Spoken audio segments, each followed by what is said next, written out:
By chance যদি এটা বর্ষা বাদলে ভাঙা যায় ওটা পয়রা যায় না স্যার, এটা প্রথমে পুকুরটা না করার আগে এটা টাটা না কোনোদিন যদি কোনো ইনসিডেন্ট হয় সবাই টানা পড়বো।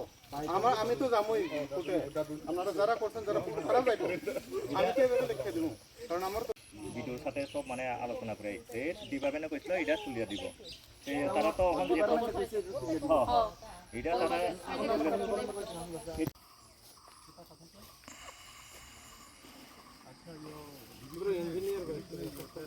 আগে কারেন্টের সমস্যাটা দেখি রাস্তা পর স্যার আজকে কোন জায়গা বা কোন বিষয়টা ভিজিট করলেন আর ভিজিট করে কি কি দেখছেন? ধন্যবাদ মিডিয়া বন্ধুদেরকে।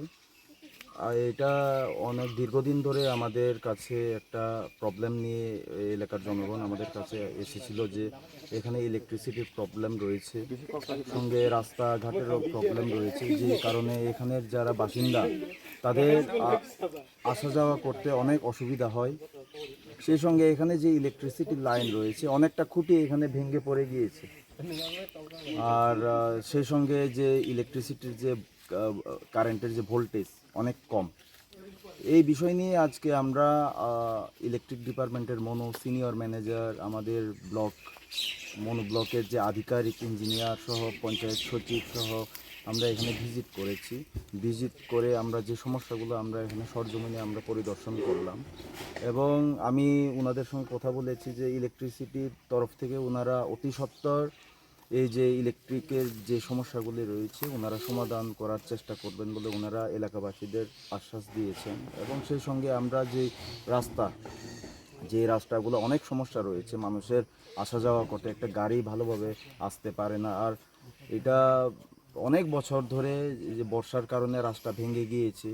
এখানে যা জানতে পারলাম, বিগত দিনে বিডিও থেকে পিডাব্লিউডি থেকে সবাই ভিজিটও করে গিয়েছিল, কিন্তু তারপরেও এই কাজগুলো এখনও করা হয়নি।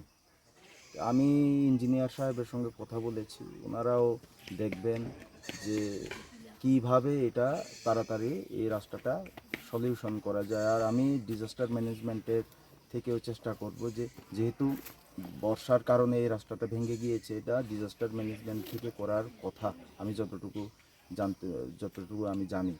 আমি এসডিএম সাহেবের সঙ্গে কথা বলবো, ওই পুরান প্রপোজাল রয়েছে, এই প্রপোজালগুলি নিয়ে আমি ওনার কাছে যাব যে এই রাস্তাটা যাতে অতি সত্বর একটা ঠিকভাবে করে দেওয়া হয়, যাতে মানুষের যাতে চলাফেরার জন্য সুবিধা হয়।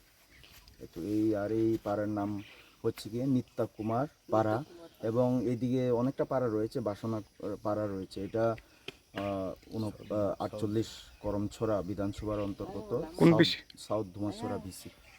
ধন্যবাদ।